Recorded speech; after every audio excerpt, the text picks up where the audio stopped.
في 16 من يناير الجاري أعلن مسؤول الأهلي فسخ التعاقد مع الموريتاني دومينيك دا سيلفا لاعب الفريق، وبعد 11 يوما أعلن الغريم التقليدي نادي الزمالك ضم اللاعب في صفقة انتقال حر لم تكلف خزينة النادي الأبيض سوى 200,000 دولار هي مستحقات اللاعب في موسم ونصف. وعلى الرغم من أن دومينيك ذو 25 عاما لم يقنع مسؤولي الأهلي وجماهيره على مدار 3 مواسم تواجد خلالها ضمن صفوف الفريق، إلا أن جماهير الزمالك تمني نفسها بأن يكون صفقة مفيدة لناديهم مثل ما كان أحمد حسن ومن قبله جمال عبد الحميد والتوأم حسام وابراهيم حسن وحسين ياسر المحمدي، حيث ساهم كل منهم في انتفاضة مدرسة الفن والهندسة بعد انتقاله من الأهلي، رغم أن كل تلك الحالات انتقلت للزمالك بعد فسخ أو انتهاء تعاقداتها مع الأهلي.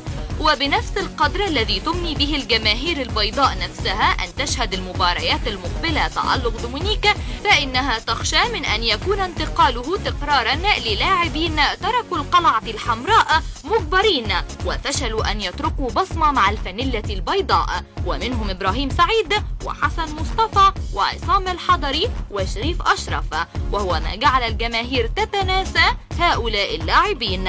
فهل ينجح دومينيك في مسيرته التي تبدأ رسميا مع الزمالك يوم الأحد المقبل في لقاء بتروجيت بعد أن تسببت إجراءات القيد في إبعاده عن مباراة المنيا، أم يكون مثل كثير من الصفقات التي دخلت وخرجت من القلعة البيضاء دون أن تترك بصمتها وحبها في قلوب الجماهير العاشقة لمدرسة الفن والهندسة؟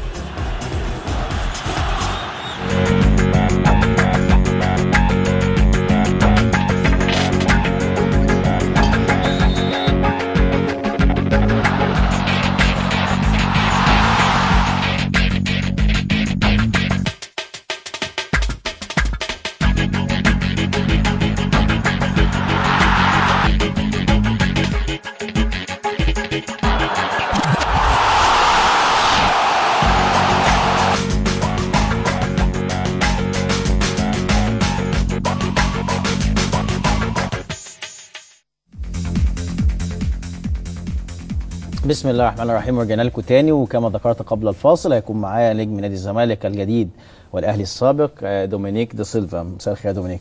صحيح. كله كويس؟ كويس طبعا. سبورت ميرفي. يمكن دومينيك بيتكلم عربي كويس، لكن هنتكلم بالفرنش او فرنساوي، هي لغته الاساسيه. هنحاول نتواصل معاه. ويعني دومينيك هو سلسله من اللاعبين اللي انتقلوا، ودايما يبقى دايما انتقال من الاهلي للزمالك او من الزمالك للاهلي بيبقى فيه ضجه اعلاميه كبيره نظرا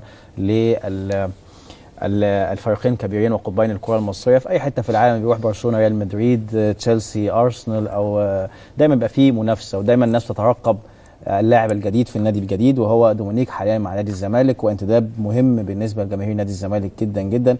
الاول برحب بيك في الملاعب اليوم دومينيك، يعني عندنا في استوديو الملاعب اليوم، و يعني خلينا نتكلم عن نادي الزمالك. جات لك فكره ازاي الانتقال؟ مين اللي ابتدى يتكلم معاك عن نادي الزمالك؟ مين تحدث معك من نادي الزمالك في هذا الموضوع؟ Donc la première fois que je suis venu à Zamalek, donc j'ai reçu un coup de fil de téléphone de la part de monsieur Younes qui m'a appelé en premier et que j'ai mis en contact. أول مرة جاتني فكرة إن أنا. Ils ont commencé à mettre les contacts ensemble, donc Zamalek m'a contacté. أول واحد كلمني هو الأستاذ يونس. de pouvoir venir à jouer à Zamalek. وهي دي من هنا ابتدت عندي اول فكره ان انا اجي لفريق الزمالك. طيب احنا بنتكلم ترجمه، فبالتالي هنستنى شويه بعد السؤال عشان الترجمه بالفرنش بتاخد وقت، بس معانا المترجمه بتاخد وقت شويه.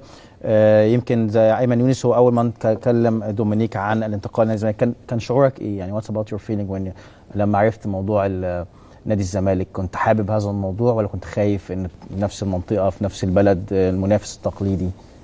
Non, j'ai pas eu peur, c'est juste une réflexion. Donc, parce que là, je venais de jouer avec Ahli et pouvoir jouer avec Zamalek. Donc, il fallait beaucoup penser, réfléchir avec ma famille. Et avant tout, d'abord, il faut que je pense à mon avenir aussi. J'ai des trucs à faire et il y a des choses à penser. Donc, c'est à cause de ça que j'ai pris cette décision qui n'est pas facile pour moi quand même. ما كانش عندي خوف ان انا انتقل لفريق الزمالك، عشان انا قبل كده كنت بلعب في فريق الاهلي، فده طلب مني شوية وقت عشان استشير اهلي وانتقل للعب في الزمالك، فحاجة زي كده تبسطني جدا. طيب يمكن في ناس بتقول ما انت ما نجحتش قوي في الاهلي، الناس تانية في لعيبه بتشوف انها تطلع بره مصر خلاص، مثلا قفلت المنطقه دي. انت شايف انضمامك للزمالك هو تحدي جديد, new challenge for you to play in another club? Ouais, pour moi, si j'ai accepté de venir jouer ici à Zamalek, c'était un challenge pour moi aussi. Parce que j'ai eu des offres à l'extérieur, en Europe j'ai eu des offres, et à Dubaï j'ai eu des offres un peu partout. Donc j'ai été, même ici en Égypte, j'ai eu d'autres équipes qui m'ont appelé pour pouvoir jouer avec eux. Mais si j'ai pris le Zamalek, c'est un challenge pour moi. Parce que pour moi, j'ai rien fait encore en Égypte. Essayer de montrer aux gens qui m'aiment, qui croient en moi, que je peux faire plus que... Pour moi, Ali, j'ai rien fait là-bas. Donc, ce que j'étais là-bas, j'ai pas voulu sortir maintenant, mais ils m'ont poussé à la porte. Il y avait des responsables qui m'ont essayé de pousser à la porte pour que je puisse sortir, mais c'était pas mon souhait de libérer, de sortir avec Ali quand même. طيب. كان عندي عروض كتيرة جاية لي من بره، من أوروبا ومن فريق في دبي، لكن أنا فضلت إن أنا أحقق أمنياتي هنا في مصر الأول. فكانت بدايتي مع الزمالك حاجة تبسطني وحاجة هتساعدني في إن أنا أحقق مستقبل كويس. طيب يمكن برضو في ناس بتتكلم على إن موضوع ميدو على رأس الجهاز ككوتش ده خلاك توافق على طول، ما خلاكش تتردد. في كلام طلع ان انت قلت انا من اسباب قبولي ان انا اروح الزمالك كان ميدو، هل الكلام ده صحيح؟ Moi, tu sais, ici, les newspapers, ça parle un peu beaucoup. Donc, moi, c'est vrai, Mido m'a appelé. Et quand il m'a appelé, c'est vrai, ça m'a fait plaisir d'avoir un numéro de téléphone que Mido m'appelle. Parce que j'ai connu Mido étant footballeur quand il était à Marseille et un peu partout qu'il a tourné en Europe. Parce qu'il a joué pas mal de clubs en Europe. Je l'ai connu. Donc là, étant un coach qui m'appelle, donc je sais qu'avec lui, je pourrais progresser, aller de l'avant et faire de bonnes choses avec lui. كان بالنسبة لي الكوتش ميدو هو اللي شجعني، والحاجات دي كبرتها صحافة شوية. فأنا قابلت الكوتش ميدو في النادي الأوروبي برا، وهو اللي شجعني إن أنا أجي هنا مصر وحقق. طيب عايز اكلمك عن عدم وجود دوري لمده موسمين، يعني الدوري بيتلغي الموسم الماضي وحاليا الاجواء. انت شايف كلاعب اجنبي هل ده كويس ليك مثلا كنتش عايز تلعب بره عشان ممكن الدوري يتوقف تاني، ولا شايف الموضوع ليش؟ يعني it's about the competition. It's last year it was cancelled, this year without fans. It's not let you think about play abroad or anywhere. Oh, j'ai pensé à ça. Donc là, c'est vrai qu'ici en Égypte, le championnat, ça joue, ça s'arrête. Donc j'ai connu ça pendant 2 ans, et ce qui n'est pas bon pour moi. Donc il n'y a que la Ligue des Champions jouée avec Ali. Et cette fois-ci, j'espère que ça va pouvoir se calmer et qu'on puisse pouvoir jouer notre football normalement. Mais ça m'a bien vrai que j'ai pensé à ça, pouvoir partir à l'extérieur. Mais donc si j'ai fait ça, c'est surtout pour les gens qui m'aiment, de rester ici en Égypte, faire un grand challenge ici avant de partir et laisser mon nom ici en Égypte. أنا دلوقتي لسه قدامي كتير إن أنا أحققه، ولسه بقالي 2 وأنا هنا، فلسه هحقق أكتر. ولسه تفكير إن أنا أروح للخارج فكرة لسه قدامها شوية. عندك كم سنة يا دومينيك حاليا؟ 24 بالعربي دي كويس. طيب يعني عايز أقول لك حاجة برضو، أنت يعني عارف كان في لعيبة كتير لعبت في الزمالك والأهلي، وفي لعيبه كتير نجحت في الزمالك ولعيبه ما نجحتش. يعني بيبقى دايما في الجمهور الفانس بيحطوا امل كبير قوي على اي لعيب جاي من النادي المنافس ان هو هيعمل شغل كبير جدا. مش خايف ان ده يعمل عليك ضغط، be under pressure all the time مثلا؟ Non, moi je suis un footballeur professionnel, donc là ça dépendra de moi. Il faut que je sois prêt moralement, et je sais que c'est pas une tâche qui est facile pour moi. Et là je sais que le public du Zamalek va attendre beaucoup de moi et que je puisse réussir avec eux. Mais je ne me mets pas la pression, je pose mes pieds sur terre, je sois plus simple, que je continue à travailler avec le groupe et on va réussir ensemble. En groupe, ce ne sera pas seulement moi qui va apporter.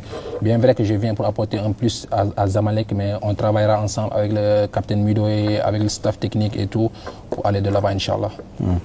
ان شاء الله انا لسه بحط ايدي رجلي على اول خطوه هنا في الزمالك مع الفريق ومع الكوتش ميدو، فباذن الله هيكون اللي جاي احسن مع الفريق ده.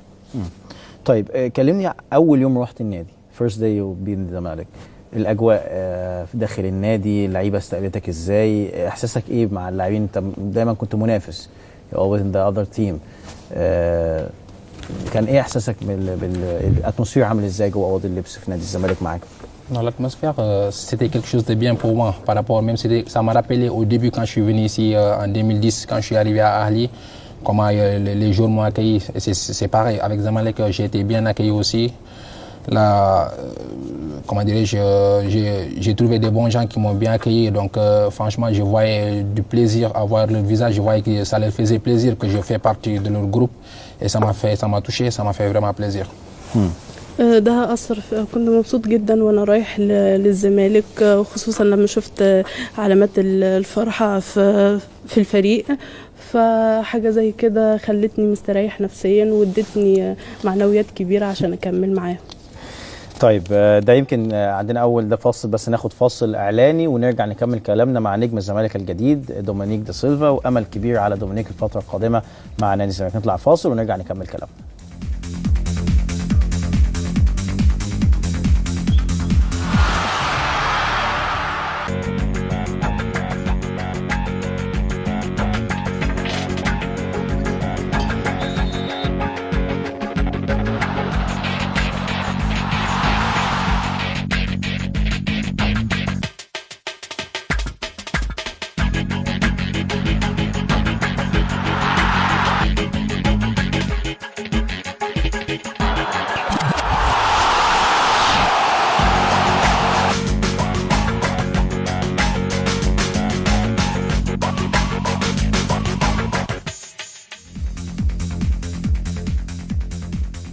طيب رجعنا لكم تاني ومعايا ومعاكم دومينيك دا سيلفا نجم نادي الزمالك الجديد، والنهارده كان مباراه مع نادي هليوبلس واحراز اول اهداف دومينيك في هذه المباراه، احرز الهدف الرابع. ونختلف او نتفق، ولكن يبدا لعيب قوي ولعيب مهم، وميدو بالذات يعني اتكلمت مع ميدو بشكل شخصي يعني شايف ان دومينيك ما خدش فرصته بشكل كبير في النادي الاهلي، وهيبقى مع نادي الزمالك شكل مختلف. انت فاهم اللي انا بقوله صح؟ ايه رايك ايه في الموضوع ده؟ ان هو ميدو كان شايف ان انت ما بتلعبش كتير في الاهلي، لكن لو لعبت وخدت ماتشات كتيره هيبقى ليك شكل مختلف وشأن مختلف. Je crois que même des petits enfants ici en Égypte, أعتقد أن ils me disent que Dominique t'as pas eu ta chance avec Ali, ils te font pas trop jouer, à plus forte raison que Mido. C'est un professionnel, c'est un technicien, il connaît bien le football, donc lui aussi s'il arrive à dire que j'ai pas eu ma chance au niveau d'Ali. C'est la réalité, et moi je sens que j'ai pas eu ma chance avec Ali aussi. Ils m'ont pas donné ma chance. إنه مع الأهلي ما خدتش فرصتي، بس مع الزمالك والكوتش ميدو هاخد فرصتي لأنه لاعب رياضي كتير. ليه ما خدتش فرصتك في الأهلي؟ يعني أنت شايف أنت فنيا ما كنتش تستحق تلعب، ولا شايف موضوع مختلف مثلا في النادي الأهلي؟ Non, non, non, le problème ne venait pas de moi. Donc là, المشكلة ما تجيش مني. Il y a des choses que je peux pas dire ici direct, mais ce qui est sûr, le problème ne venait pas de moi. في حاجات بتكون مباشرة. Parce qu'à chaque fois, je jouais pas, je demandais c'est quoi mon problème. Donc il me demandait c'est une question de technique. Par exemple, quand on a joué le championnat, j'ai marqué le premier but avec Makhala, et après ça j'ai plus joué. لما لعبنا في الدوري كان أول. Je sais pas. C'est pas j'avais des blessures ou pas. Non, je me porte très bien. Les gens écrivent sur le net que j'ai des blessures, trucs. Moi j'ai eu des blessures avec José, mais pas avec les deux coachs qui sont. نسمع بس الترجمة عشان لما لعبت كان أول هدف بيكون معايا واتصبت هناك، فما كانش في أي ردة فعل من المسؤولين ولا أخدت فرصتي. طيب انت شايف ان انت مش مقصر في موضوع اللعب؟ شايف ان الجهاز الفني ساعتها هم دايما كانوا مش بيدوك حقك طبيعي في اللعب؟ Ouais, c'est simple. Donc, tu sais, les coachs, des fois, ils ont des décisions qu'ils font dans les décisions. Peut-être c'est leur raison. أنت تعرف إنه المسؤولين هم اللي ليهم القرار وممكن يكونوا هم الصح. Je sais pas. Pour moi, c'est quelque chose qui est fini. J'essaie de tourner cette page. et c'est de donner une nouvelle page avec Zamalek Inch'Allah. بالنسبة لي ما كانتش دي الأخيرة، فكانت صفحة جديدة ليا عشان نبتدي مع الزمالك. انت اتمرنت مع مستر جوزيه، مع البدري، مع محمد يوسف، 3 مدربين والثلاثه كانوا شغالين مع بعض. يعني يوسف كابتن بدري كان مساعد لمستر جوزيه، ويوسف كان مساعد للكابتن حسام البدري. ايه الثلاثه يعني اختلاف في الثلاثه معاك او معامله الثلاثه معاك، شايفهم ازاي؟ تقديرك ليهم ازاي الثلاثه؟ Donc, comme je vous ai dit, ça c'est des anciennes pages parce qu'avec ces deux coachs, j'ai pas eu de bons souvenirs. بالنسبة لي دي كانت صفحة قديمة وليها ذكريات مش Mais Manuel José, je pourrais parler un livre sur lui. وما بحبش أتكلم فيها. On va pas finir aujourd'hui si je parle de Manuel José parce que Manuel, tout le monde le connaît ici en Égypte. ومانويل الكل بيعرفه. C'est un grand coach. هو مدرب كبير. Un très grand technicien. تقني كبير. Qui m'a aidé avec mon intégration quand je suis venu à Ahli. وهو اللي شجعني يعني على التطور في الأهلي. Il y avait les Abou Trika, Barakat, Meteb, Guedou. واللعب مع أبو تريكا. J'étais dans l'attaque et c'était difficile pour moi peut-être de pouvoir intégrer cet effectif. Mais avec son aide, il m'a aidé à pouvoir intégrer Ahli facilement. والتطور مع الأهلي كان أكتر. Je ne cesserai jamais de le remercier car il m'a beaucoup appris aussi. J'ai appris beaucoup de trucs malgré des fois qu'il a été dur avec moi. Mais c'était pour mon bien. بشكره كتير رغم انه كان قاسي معايا في مرات، بس كان شجعني وطورني في اللعب. Et quand j'ai commencé à me blesser, parce que de temps en temps je revenais jouer au match alors que les blessures n'étaient pas encore fermées. ولما بتصاب بيكون معايا دايما وبيشجعني كمان على ان ارجع تاني. Des fois il n'était pas content et c'est normal, je le comprends. Donc je ne veux pas avoir un joueur qui se blesse pas mal de temps. مرات ما بيكونش مبسوط مني، بس انا فاهم انه ده عايز يشجعني على ان اطور في نفسي. Des fois quand on fait nul, on fait un match nul 0-0 ou un partout, il se fâche contre moi parce qu'il sait que je peux mieux faire, je peux donner plus. وانا في اللعب اللي كان يعني 0-0 كان برضو يعني اداني معنويات ان انا. En tout cas, j'aimerais qu'il sache que j'ai retenu ce message de lui et j'ai fait tout pour donner dorénavant tout le temps avec. Dommage que ça n'a pas été avec Ali, donc ça va être avec Zamalek sûrement, donner chaque jour le meilleur de moi, Inch'Allah. وإن شاء الله كنت مع الأهلي وفي الزمالك هقدم أكتر وأكتر إن شاء الله. I'll talk in English, it will be better, huh? You understand everything. طيب يوسف يعني make in a press conference that you took many chances but you didn't use it as well as you can. يعني محمد يوسف صرح كذا مرة إن هو ادى فرص كتيرة لدومينيك ولكن ما استغلش الفرصة. Okay, I will talk with English. Maybe you will understand me. Maybe you will see me. I don't think so. This is not chance. If you give someone to play at 5-10 minutes, this chance, no. I never start game 2 times with him. طيب خلينا نترجم بس بسرعه. هو بيقول طبعا دي مش فرصه خالص، كنت باخدها مع النادي الاهلي 5 أو 10 دقائق، ده مش فرصه. عمري ما ابتديت ماتشين ورا بعض كاساسي. And maybe when you give you some time 25 minutes or this you tell the people chance, this is not chance. All the people come now start the game and play all the match or start the game.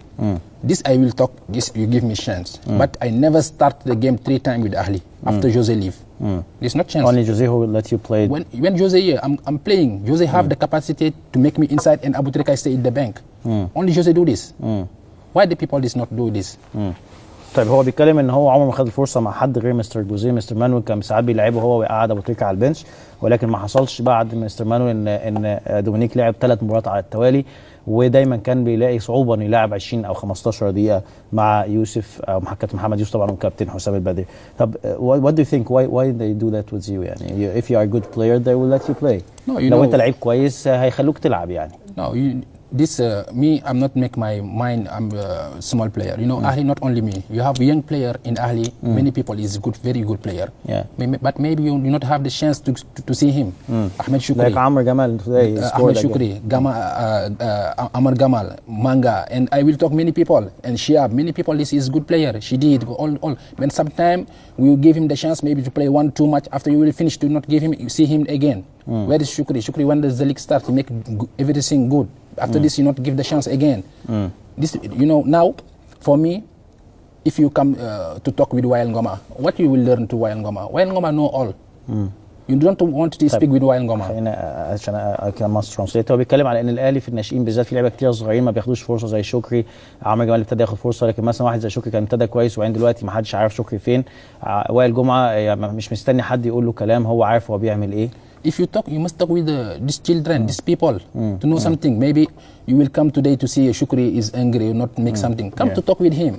This will make tomorrow Wael Ngoma will stop, and these people must make Ahli up. يعني هو بيتكلم على ان يعني الناس المفروض تتكلم اللعيبه الصغيره، مش تكلم واحد كبير زي رجل هو عارف هو بيعمل ايه. الصغيرين هو اللي عايزين كلام. احنا عايزين بس بسرعه جدا نتكلم who the best player you think in Ahli in your period. مين اكثر لعيب كان معاك في الاهلي؟ You know, Ahli, if I will tell you, I will tell all the people because I have many good players there, and the people, everything is very good player, and I don't have to feel this one or this one. But you know, but you know, the famous from Ahli is Abu Trika, and it's the best one. Only not in Ahli, in all Egypt, and he was very good man, and I respect him too much, and I like him too much. And the time you stop the football, I think Ahli and Egypt lose big player. هو بقول له مين احسن لعيبه في الاهلي؟ قال لي لعيبه الاهلي كلها كبيره جدا، ولكن طبعا اكثرهم انسانيه واكثرهم لعبا هو ابو تريكه، مش في الاهلي بس في مصر. وهو لما بطل كوره مصر فقدت شيء كبير جدا جدا. But what's your opinion about ابو تريكه both of them؟ الاعتزال ابو تريكه وبركات رايه فيهم ايه؟ بركات anytime when I'm listen the name I will laugh. بركات yeah. Because this guy it make me happy anytime in Ahli, and sometimes I'm angry with anytime to make me to joke with me and serious. I like him too much. Like I'm tell you the same. Like Barakat is good player, famous. Like you know, and have everything, and this good guy is brother for me. And after you leave Ahli, anytime I'm called sometime with him to talk with him. But he's good guy, and like Egypt lose a big player again. طيب هو بيتكلم عن بركات، بيقول اول ما بسمع اسم بركات لازم اضحك لانه ده يعني لذيذ جدا بركات وبيضحك ناس. وايام ما كان هو بيمر يعني بظروف صعبه ما بيلعبش كان دايما بركات بيحاول يعني يرفه عنه شويه. وهو طبعا نجم كبير جدا. Who is the best in Zamalek when you are in the opponent and when there was the other side in Ahli? Who you are always think about the best player in Zamalek? You know, مين احسن لعيب في الزمالك؟ Before you will send at Shikabala, yeah, you know. You understand the Shikabala was the best player in the Zamalek, and now you have the other players who come and yet now maybe I know some player, but you have a good player there in Zamalek. You know. Dominique, I'm thankful that you are coming here today with us. I know that you are just finished your match. Thank you so much, and I hope to be inshallah in a good shape in with Zamalek, and all people expect the best from you inshallah. Thank you so much. Thank you too. طيب انا بشكره طبعا شكرا جزيلا، نتمنى له الخير طبعا، وهو لعيب ان شاء الله يكون اضافه قويه لنادي الزمالك. انا بعذركم على الترجمه، اسف الترجمه بس ان حصل ديلينج شويه، حصل تاخير فتكلمنا في الاخر بالانجليزي. بشكركم اعزائي المشاهدين ونشوفكم بكره الجمعه بقى، نشوفكم السبت ان شاء الله في نفس الميعاد.